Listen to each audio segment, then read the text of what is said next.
Good morning student. तो हमारा आज का टॉपिक है रिसर्च में रिसर्च प्रॉब्लम। आज हम पढ़ेंगे कि रिसर्च प्रॉब्लम क्या होता है और इसके बारे में हम जानेंगे। इसके लास्ट वाले क्लास में हमने डाटा कलेक्शन का मेथड पढ़ा था कि डाटा क्या होता है, डाटा कैसे कलेक्ट करते हैं, उसके अंदर और इंटरव्यू, ऑब्जर्वेशन, क्वेश्चनरी। फिर उसके बाद हमने पढ़ा था पायलट स्टडी।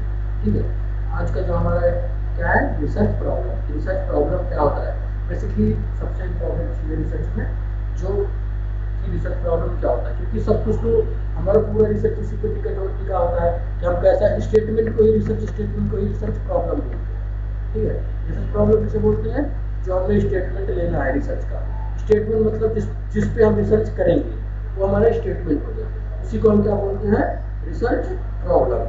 तो इतना सिंपल भाषा में समझ लो कि जो स्टेटमेंट है, जो रिसर्च स्टेटमेंट होता है उसे ही हम बोलते हैं रिसर्च प्रॉब्लम, जिसके ऊपर हम रिसर्च की स्टडी करते हैं। ठीक है, जिसके ऊपर हम स्टडी करते हैं। जैसे रिसर्च प्रॉब्लम क्या है? Research problem is an enigmatic troubling area और topic that needs an inquiry to get better understanding और अल्टीमेट सॉल्यूशन। क्या है? ट्रोलिंग एरिया या इंजीमेटिक एरिया है और टॉपिक है दैट क्या रिक्वायर नीड करता है, require to get better understanding और क्या ultimate solution. For example, solution of healthcare associated infection in healthcare study। मतलब क्या है? solution of healthcare associated infection। जो healthcare associated infection होता है कहाँ? health institutes में could be an enigmatic and troubling topic of the present time। क्या है? troubling topic है present time का। and it could become one of the important research problem। क्या है? important research problem है। However, there could be many more such problem that researcher may consider to study। मतलब जो present time में हमारा जो problem होता है उसी के ऊपर हम क्या स्टेटमेंट बनाते हैं, वही हमारा रिसर्च प्रॉब्लम है। ठीक है, इतना चीज समझो। जैसे कि इसके कहने का मतलब ये है कि आज समय में हॉस्पिटल अरे हेल्थ केयर एसोसिएटेड इन्फेक्शन बहुत ज़्यादा प्रॉब्लम टॉपिक है, प्रेजेंट टाइम में चल रहा है। ठीक है, और क्या है? इम्पोर्टेंट रिसर्च प्रॉब्लम है। तो इस पे क्या होगा? इस पे अब मोर रिसर्च होगा, कंसीडर होगा इस स्टडी में। जिससे जब रिसर्च होगा तो देखा जाएगा क्यों है, क्यों, कैसे, क्या और कौन कौन से वेरिएबल इसको इफेक्ट करते हैं, ये सब चीज चेक किया जाए। ठीक है, अकॉर्डिंग टू कर्लिंगर। ठीक है, ये problem is an interrogative sentence और statement that asks what relation exist between two और मोर वेरिएबल। क्या है? सेंटेंस और स्टेटमेंट दैट आस्क। ये मतलब आस्क करता है, इंट्रोगेटिव सेंटेंस बोल रहा है, स्टेटमेंट बोल रहा है। Ask what relation exist between two और मोर वेरिएबल, मतलब दो वेरिएबल के बीच में कौन सा रिलेशन एग्जिस्ट कर रहा है। ठीक है, the answer to question will provide what is having shown in the research. ठीक है, फिर उसके बाद क्या है? Woodworth defines problem as a situation for which we have no ready and successful response by instinct or by previous acquired knowledge। We must find out what to do, that is the solution can be found out only after an investigation। मतलब क्या है? solution कब found out होगा? जब investigation होगा। इन पूरे चीजों का मतलब तीन चीजें बता रहा हूँ। एक तो क्या है रिसर्च प्रॉब्लम, क्या है रिसर्च स्टेटमेंट जो हम देते हैं जिसपे हम रिसर्च करते हैं वही हमारा रिसर्च प्रॉब्लम है। दूसरी रिसर्च प्रॉब्लम हमारा किस पे डिपेंड होता है? रिसर्च प्रॉब्लम कि रिसर्च क्या चल रही है, और फिर हम देखेंगे उन दोनों के बीच में कौन सा रिलेशनशिप एग्जिस्ट कर रहा है। यही चीज तो ये बोल रहे ना, व्हाट रिलेशनशिप एग्जिस्ट। और फिर हम क्या सोल्यूशन फाउंड करते हैं? कब? After investigation. ये चीज का सोल्यूशन कब मिलेगा? After investigation. ठीक है, या अदर वर्ड में इसका डेफिनेशन ये देखो बहुत ईजी है। A research problem is an area of concern where there is gap in the knowledge base needed for the professional practice। मतलब रिसर्च प्रॉब्लम वो एरिया है, कंसर्न है, वेयर गैप है। कहाँ गैप है? इन दी नॉलेज बेस। क्या gap है? Knowledge base में नीडेड फॉर, और किस चीज के लिए उस नॉलेज की नीड है? प्रोफेशनल प्रैक्टिस के लिए। मतलब हमें प्रोफेशनल प्रैक्टिस के लिए नॉलेज की जरूरत है, वो वहाँ पे गैप है। हमें आज तक जैसे मान लो कोई भी टॉपिक कि इन्फेक्शन क्यों फैल रहा है यहाँ, ये मतलब हॉस्पिटल रिक्वायर्ड इन्फेक्शन क्यों होता है ज़्यादा, तो उस चीज़ का क्या होगा? उस पर इन्वेस्टिगेशन होगा, उसके देखा जाएगा कौन कौन से वेरिएबल के रिलेशनशिप एग्जिस्ट करते हैं। फिर उसके बाद इन्वेस्टिगेट किया जाएगा, फिर सोल्यूशन दिया जाएगा कि हाँ, जैसे मान लो कि ये चीज़ से मान लो कोई चीज़ होती है तो कैसे आपको बताया जाता है कि हाँ ये प्रॉब्लम हो गई, ये प्रॉब्लम हो गई। कैसे पता चलता है? ये चीज तभी पता चलती है जब आपको ये चीज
तो इतना हमको क्लियर हो गया कि रिसर्च स्टेटमेंट को ही क्या बोलते हैं, रिसर्च प्रॉब्लम बोलते हैं। ठीक है। तीसरा चीज क्या है, research problem and problem statement are frequently seen as synonyms but those aspect are really quite different. मतलब क्या है, जैसे मैंने बोला कि रिसर्च प्रॉब्लम या रिसर्च स्टेटमेंट क्या है, दोनों सिनोनिम्स है, बट इसमें क्या है, बस these aspect are really quite different. मतलब इसमें क्या है, क्विट डिफरेंस है। ठीक है। जैसे a problem statement is not merely a research problem or purpose of the study but it is a well structured formulation of the study. Actually the problem is what is not well understood and what is lacking. क्या आप चीज देख सकते हैं, इसे क्या है, problem statement is not merely a research problem। क्या है, problem statement is not merely a research problem और पर्पस ऑफ द स्टडी।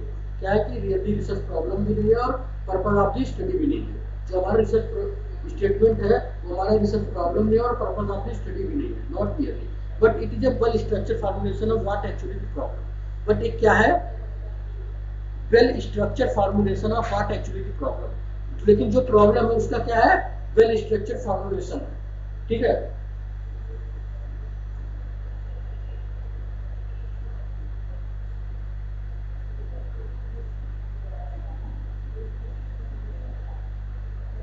लेकिन क्या है,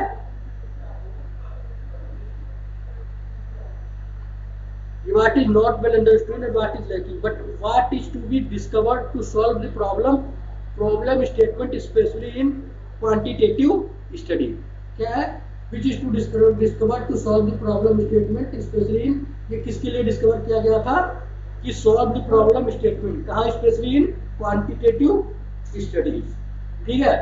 जनरली हैज 6 कंपोनेंट। कितने कंपोनेंट होते हैं, 6 कंपोनेंट। रिसर्च प्रॉब्लम के कितने कंपोनेंट होते हैं, 6। पहले ये जान लो कि रिसर्च प्रॉब्लम मतलब अभी जो इतना कहने का मतलब ये था कि रिसर्च प्रॉब्लम और रिसर्च स्टेटमेंट में दोनों सिनोनिम्स तो हैं, इन दोनों में मेयरली डिफरेंस होता है। और दूसरी बात क्या है, जो रिसर्च प्रॉब्लम होता है या जो रिसर्च स्टेटमेंट होता है, क्या रिसर्च प्रॉब्लम का वेल स्ट्रक्चर्ड अंडरस्टूड फॉर्मुलेशन होता है कि जो चीज हमें रिसर्च प्रॉब्लम है उसका हम स्टेटमेंट बना लेंगे। तो उसका मतलब क्या मान लो कि रिसर्च स्टेटमेंट जो है रिसर्च प्रॉब्लम का न्यू वर्जन है या अपडेटेड वर्जन किसका मान लें, रिसर्च प्रॉब्लम का रिसर्च स्टेटमेंट क्या है, न्यू वर्जन है या अपडेटेड वर्जन है, जिससे हमें पता लग जाएगा। ठीक है, तो जनरली इसके 6 कंपोनेंट है। क्या क्या कंपोनेंट है कि रिलेवेंस ऑफ द स्टडी, कि हमारी स्टडी जो हम कर रहे हैं वो रिलेवेंस है या नहीं है। ठीक है, फिर क्या है टाइटल ऑफ द स्टडी, कि हमारे स्टडी का टाइटल क्या है। रिलेवेंस मतलब रिलेवेंट होना, मतलब कोई चीज हम कर रहे हो, जैसे हम कोई चीज पढ़ा रहे हैं, जैसे आपको हम रिसर्च पढ़ा रहे हैं, ये रिलेवेंट है कि नहीं, ये रिलायबल है कि नहीं, ठीक है, वैलिड है या नहीं। ठीक है, फिर operational definition of the variable, क्या वेरिएबल के ऑपरेशनल वेरिएबल डेफिनेशन, वेरिएबल कौन कौन सा है, जैसे डिपेंडेंट वेरिएबल, इंडिपेंडेंट वेरिएबल, फिर डेमोग्राफिक के अंदर आपका एज, जेंडर, मैरिज, ये सब आ जाएगा किसके अंदर, आपका डेमोग्राफिक के अंदर। ठीक है, फिर क्या है ऑब्जेक्टिव ऑफ द स्टडी, कि हमारे स्टडी के कौन कौन से ऑब्जेक्टिव है। फिर क्या है डिलिमिटेशन ऑफ द स्टडी, कि हमारे स्टडी के कौन कौन से डिलिमिटेशन है। ठीक है, फिर क्या है स्कोप एंड लिमिटेशन, कि हमारे स्टडी का स्कोप क्या है और हमारी स्टडी का लिमिटेशन क्या है। जनरली क्या है हमारे रिसर्च प्रॉब्लम के, अगर आपको मान लो 5 नंबर में आ गया डिफाइन रिसर्च प्रॉब्लम, तो आपको बस थोड़ा सा इंट्रो देना है कि रिसर्च प्रॉब्लम क्या होता है। उसके बाद आपको उसका डेफिनेशन लिखना है। उसके बाद आपको उसमें क्या डिफाइन करना है, 6 कंपोनेंट आप उसमें डिफाइन करना है। ये नहीं कि आप सर आप घबरा जाओगे कि सर 5 नंबर में रिसर्च प्रॉब्लम में क्या लिखें, बेसिकली आता है। तो रिसर्च प्रॉब्लम में पहले क्या लिखना है, इंट्रो आएगा, इंपॉर्टेंट क्वेश्चन है, एग्जाम में आता है। फिर डेफिनेशन 2 लिख दो, उसके बाद क्या लिख दो कंपोनेंट। और कंपोनेंट कैसे लिखना है, आपको टेम्पटेशन मैंने बता रखा है, ऐसे लिखना component of the research problem. उसके बाद ऐसे ऐसे करके हेडिंग बना के ऐसे आप लिखने जाना। ठीक है, ऐसे ये 6 चीज। अब 6 चीज का आपको डेफिनेशन तो अंदर का पता है कि रिलेवेंस क्या होता है। हमें चेक करते हैं कि जो हम स्टडी कर रहे हो रिलेवेबल है कि नहीं, रिलेवेंस करती है सोसाइटी में कि नहीं। टाइटल उसके क्या होती है स्टडी की, स्कोप क्या है स्टडी के, डिलिमिटेशन और लिमिटेशन क्या है स्टडी के। ठीक है, फिर क्या है आइडेंटिफिकेशन ऑफ रिसर्च प्रॉब्लम। तो सबसे इंपॉर्टेंट चीज है कि हम कैसे आइडेंटिफाई करेंगे रिसर्च प्रॉब्लम। ठीक है, वो चीज यहाँ पे बताया गया कि आइडेंटिफाई कैसे हम करेंगे रिसर्च प्रॉब्लम को। Identification of research problem is the first and most important step in the research process. कि क्या है आइडेंटिफिकेशन, रिसर्च प्रॉब्लम का आइडेंटिफिकेशन करना पहला और सबसे इंपॉर्टेंट स्टेप है। क्या रिसर्च प्रॉब्लम है। देखो जैसे मैंने बोला था कि हमारे पूरे रिसर्च का सबसे इंपॉर्टेंट टॉपिक है, कोई हमारे पूरे रिसर्च प्रोसेस का अगर कोई सबसे इंपॉर्टेंट प्रोसेस है तो कौन सा है, रिसर्च प्रॉब्लम। कि रिसर्च प्रॉब्लम क्या होता है, कैसे होता है, क्यों होता है और हम कैसे आइडेंटिफाई करेंगे। तो ये क्या है उसका फर्स्ट इंपॉर्टेंट और first and most important step क्या होता है। और पहला स्टेप भी रिसर्च प्रॉब्लम यही से जब आप रिसर्च प्रॉब्लम ढूंढोगे तो आप फिर इसका अपडेटेड वर्जन बनाओगे रिसर्च स्टेटमेंट। जब आप रिसर्च स्टेटमेंट बना लोगे तब आप रिव्यू ऑफ लिटरेचर करोगे, तब रिसर्च डिजाइन करोगे, सैम्पलिंग करोगे, फिर आप कंक्लूजन पे पहुंचोगे। तो सबसे इंपॉर्टेंट क्या है, यही है रिसर्च प्रॉब्लम है और सबसे फर्स्ट स्टेप भी यही है, क्या रिसर्च प्रॉब्लम का रिसर्च स्टेटमेंट। ठीक है, generally a broad area is selected and then a broad topic is delimited or narrowed down to a specific one sentence statement of the problem. This step of the research process is considered as the most difficult and challenging and needs lots of time. क्या करता है, इसे क्या चाहिए, lots of time चाहिए। However that is not true since no one lives in vacuum. क्या है, generally a broad area is selected and the broad topic is delimited or narrowed down a specific sentence statement of the problem. The step of the research process is considered as the most difficult and challenging and needs lot of time. मतलब क्या चीज कह रहा है कि research problem, ठीक है, फिर रिसर्च प्रॉब्लम को ढूंढना और उसे रिसर्च स्टेटमेंट में कन्वर्ट करना, उसमें क्या करता है मोस्ट डिफिकल्टीज है और चैलेंजिंग और नीड्स लॉट्स ऑफ टाइम। और इसमें क्या चीज़ है, लॉट्स ऑफ टाइम लगता है क्योंकि आपका रिसर्च का शुरुआत ही यहीं से होता है। जो मैंने पहले बार बार बोला कि रिसर्च प्रॉब्लम से आपका रिसर्च शुरुआत होता है, ये सबसे फर्स्ट और इम्पॉर्टेंट टॉपिक होता है। रिसर्च प्रॉब्लम से क्या बनाते हैं, इसका ही अपडेटेड वर्जन मान लो स्ट्रक्चर, पहले स्ट्रक्चर मैडम क्या होता है रिसर्च स्टेटमेंट, और रिसर्च स्टेटमेंट आपने समझा वहीं से पूरा आपका रिसर्च चालू। तो फर्स्ट स्टेप क्या है, रिसर्च प्रॉब्लम। ठीक है, फिर उसके बाद क्या है, that is not true since no one lives in a vacuum, मतलब ये नहीं ट्रू है कि कोई नो वैक्यूम में नहीं रह सकता। We would accept that ideas और researcher collect to identify research problem inspire variety of sources, ठीक है, कि जो रिसर्च प्रॉब्लम आइडिया है, ideas of research collect to identify research problem are influence by, कैसे इन्फ्लुएंस होता है, जो रिसर्च प्रॉब्लम का आइडिया होता है कलेक्ट करने का, वेरियस वैरायटी ऑफ सोर्सेज, जैसे सोर्सेज ऑफ रिसर्च प्रॉब्लम, कौन कौन से सोर्सेज होते हैं रिसर्च प्रॉब्लम के, ठीक है।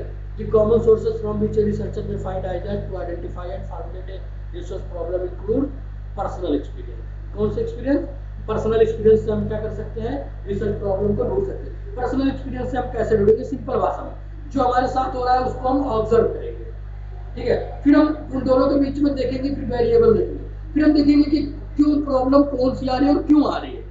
सो मान लो कोई भी चीज, हम हॉस्पिटल में काम कर रहे हैं तो हम देख रहे हैं कि ये पेशेंट के ऊपर ये इन्फेक्शन क्यों बार बार हो रहा है, तो हम देखेंगे, जांच करेंगे, तो बार बार जांच करेंगे तो हम देखेंगे कि उनमें इम्यूनिटी वीक है इसलिए हो रही है ये चीज, या कोई और चीज होगी। तो क्या मतलब, कुल मिलाकर फिनोमिना को चेक करेंगे। Day to day experience of a researcher में serve as a good research source idea for a formulate research problem, मतलब जो रिसर्चर का day to day personal research experience है वो फॉर्मुलेट करता है रिसर्च प्रॉब्लम में गुड सोर्स, ठीक है।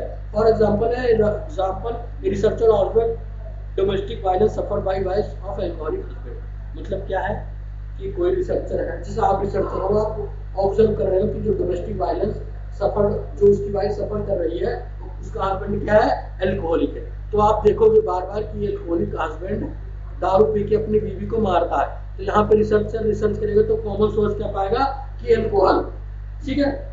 फिर क्या है, प्रैक्टिकल एक्सपीरियंस, जो हम अपने क्लिनिकल एरिया में प्रैक्टिस करके एक्सपीरियंस लेते हैं या करके देखते हैं, और जो प्रॉब्लम हम फेस करते हैं वो चीज हम रिसर्च प्रॉब्लम में लेके आते हैं, ठीक है। जैसे nurse get plenty ideas to formulate research problem from their clinical experience, क्या प्लेंटी मतलब बहुत, पर्याप्त, नर्स के बाद पर्याप्त आइडिया होता है formulate research problem from their clinical experience, किसके through, clinical experience through. Every curious nurse has several questions to be answered data encountered during clinical experience, मतलब जो क्यूरियस नर्स होती है, जो जीनियस नर्स होती है, वो आंसर का बहुत सारे दिमाग में उसके क्वेश्चन आते हैं, उसका आंसर इनकाउंटर करती है कब, क्लिनिकल एक्सपीरियंस के दौरान, ठीक है। जैसे a nurse find unrestricted visiting hours in surgical ward, reduced analgesic demand among the post-operative patient, ठीक है। फिर क्या है, क्रिटिकल अप्रेजल ऑफ लिटरेचर, क्या ये बोल दो रिव्यू ऑफ लिटरेचर, जब हम लिटरेचर पढ़ेंगे तो उससे भी हमें रिसर्च प्रॉब्लम के बारे में पता चलेगा। When we critically study books and article relating the subject our interest, मतलब जो भी हम बुक और आर्टिकल पढ़ते हैं जो हमारे इंटरेस्ट का होता है, जिसमें हमारा इंटरेस्ट होता है, including research report, opinion, article and summaries, clinical issue, इनके इसके अंदर कौन कौन से चीज इंक्लूड है, report, opinion, article, summaries of clinical issues, pertinent questions may arise our mind, कहाँ arise होते हैं, हमारे mind में। For example, a nurse reads an article on the prevalence of pin site infection among patient with external factor, क्या nurse article पढ़ रही है कि कैसे हम प्रिवेलेंस करेंगे pin site infection among patient with external factor, ठीक है, तो उससे आप क्या, उसे आइडिया मिलेगा सोर्स, ठीक है, रिसर्च प्रॉब्लम का, ठीक है। फिर क्या है, प्रीवियस रिसर्च, जैसे आपने कोई प्रीवियस रिसर्च किया है तो उससे हमें आइडिया मिलेगा ना, उससे हमें रिसर्च प्रॉब्लम ढूंढने में आसानी होगी, तो ये सब क्या है, उसके सोर्सेज है, ठीक है। तो ये body of knowledge should be developed on the sound foundation of research finding usually at the end of A research. Further research problem are suggested based on shortcoming of previous research which can be investigated, ठीक है। फिर क्या है, existing theories, ये भी क्या है, source है। हम एग्जिस्टिंग थ्योरीज, जो थ्योरी एग्जिस्ट कर रही है उससे हम क्या कर सकते हैं, source of data collection, data हम कलेक्ट करके फिर हम सोर्स ऑफ रिसर्च प्रॉब्लम, इससे हम रिसर्च प्रॉब्लम को कलेक्ट कर सकते हैं कि हाँ इस वजह से ये प्रॉब्लम हो रही है, इस थ्योरी से पता चलता है, ठीक है। Researcher is a process of theory development and theory testing, nurses use many theories from other discipline in their practice, if an existing theories, nurses use many theories from their other discipline their practice. If any existing theory is used in developing researchable problem. ठीक है, क्या करती है? Researchable problem. ठीक है, फिर क्या है? क्राइटेरिया। कौन कौन से क्राइटेरिया है जो हमें बताते हैं कि हमें, जो हम criteria for selecting good research. हाँ, criteria for selecting a good research, कौन कौन से क्राइटेरिया है? ठीक है, most commonly used acronym define the criteria for a good research is FINER. FINER क्या है? एक्रोनिम है जो हमारे क्राइटेरिया को डिफाइन करता है कि ये गुड रिसर्च है। अगर उसमें ये चीज है तो वो गुड रिसर्च है। जिसे फाइनर का यूज से क्या होगा? फीसिबल, मतलब पॉसिबल। जो हम रिसर्च प्रॉब्लम ले रहे हैं पॉसिबल है, हम स्टेटमेंट कर सकते हैं, उस पर रिसर्च कर सकते हैं। आई फॉर इंटरेस्टिंग, मतलब जो हम रिसर्च प्रॉब्लम ले रहे हैं वो इंटरेस्टिंग है। ठीक है, एन फॉर नॉवेल, वो नॉवेल है, न्यू है। नॉवेल मतलब न्यू है, जो करंट प्रॉब्लम पे है। टी फॉर इथिकल, जो इथिक्स से रिलेटेड है, इथिकल प्रॉब्लम नहीं होगी कोई वो रिसर्च करने पे। फिर आर फॉर रिलीवेंट, जो क्या है? रिलीवेंट है, हमारी स्टडी में रिलीवेंट हो रहा है। जैसे ये नहीं कि वो टेक्नोलॉजी का है, वो हमारे रिसर्च का नहीं, या हमारे नर्सिंग फील्ड का नहीं है, वो हमारे नर्सिंग का फील्ड है। मतलब इतनी चीज होगी तो हम मानेंगे जो हमने प्रॉब्लम चूज किया है वो गुड है। अगर ये चीज उसमें नहीं है, पॉसिबल नहीं है, तो गुड नहीं है। ठीक है, ये चीज यहाँ पे बताया गया। However there are many factors should be consider while deciding credibility, मतलब इतने चीज तो होनी चाहिए, लेकिन और सारी चीज हम करते हैं deciding credibility of a particular research question for a scientific investigation. Significance to nursing profession, पहली चीज क्या है? इतने चीज तो होने ही होनी चाहिए, और भी चीज क्या होनी चाहिए? क्राइटेरिया, मतलब जैसे कोई चीज का क्राइटेरिया दिया गया है कि ये चीज है तो उसे माना जाए गुड है, तो पहला तो ये चीज हो गया फाइनल। फिर दूसरी क्या है? सिग्निफिकेंट टू नर्सिंग प्रोफेशन, कि मतलब जो हमारे नर्सिंग प्रोफेशन में अगर सिग्निफिकेंट एग्जिस्ट करती है तो वो प्रॉब्लम आपका सही है, नहीं तो नहीं सही है। फिर क्या है? Benefit of nursing profession and patient, क्या चीज जो हमने रिसर्च प्रॉब्लम लिया है वो हमारे क्या करनी चाहिए? बेनिफिट देनी चाहिए, किसमें? रिसर्च नर्सिंग प्रोफेशन में, और पेशेंट में, और पेशेंट के केयर में। इसीलिए तो हम रिसर्च प्रॉब्लम कर रहे हैं, इसलिए तो हम रिसर्च कर रहे हैं। फिर क्या? वो रिसर्च प्रॉब्लम क्या होना चाहिए? इम्प्रूव क्लिनिकल नर्सिंग प्रैक्टिसेस, वो क्या करना चाहिए? इम्प्रूव करना चाहिए हमारे नर्सिंग प्रैक्टिसेस के through result. Promote nursing theories, और क्या करना चाहिए? प्रमोट करता है क्या? Nursing theory for development of the testing. Provide solution of current nursing practice needs, और क्या प्रोवाइड करता है? सोल्यूशन प्रोवाइड करता है करेंट नर्सिंग नीड्स का। ठीक है, फिर क्या है? ओरिजिनल, मतलब it is fundamentally considered that every research problem should be new and unique, मतलब जो आप रिसर्च कर रहे हो उस पर किसी ने पहले किया ना हो, एकदम न्यू होना चाहिए। ठीक है, और यूनिक, थोड़ा हट के होना चाहिए। रिसर्च का मतलब यही है, बुक थोड़ी लिख रहे हो, रिसर्च कर रहे हो, तो रिसर्च का मतलब यही होता है। ठीक है, इट इज की responsibility of a researcher that an innovative knowledge used for selecting research problem so as to extend the growth of existing body of knowledge in a profession। मतलब क्या है? की रिस्पॉन्सिबिलिटी है of a researcher to research knowledge, मतलब ये researcher का की responsibility है कि वो इनोवेटिव नॉलेज का यूज करके और जो रिसर्च प्रॉब्लम चुने वो अच्छा चुने, और उसमें जो उसका क्राइटेरिया बताया गया उसी सब होना चाहिए, फाइनल होना चाहिए, मतलब फिजिबिलिटी, इंटरेस्ट, नॉवेल, इथिकल और रिलीवेंट। और फिर नर्सिंग प्रोफेशन को हेल्प करना चाहिए, नर्सिंग प्रोफेशन में चेंज आना चाहिए, पेशेंट को हेल्प मिलना चाहिए, एप्रोप्रिएट होना चाहिए, ये सब होना चाहिए, और फीसिबल होना चाहिए, मतलब पॉसिबल होना चाहिए। essential coordination in research project regardless how significant or not researchable a problem may be.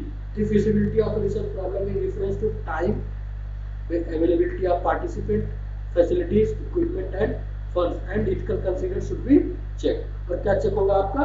ethical consideration। तो आज की टॉपिक हम समराइज कर लेते हैं, हमने क्या क्या पढ़ा है।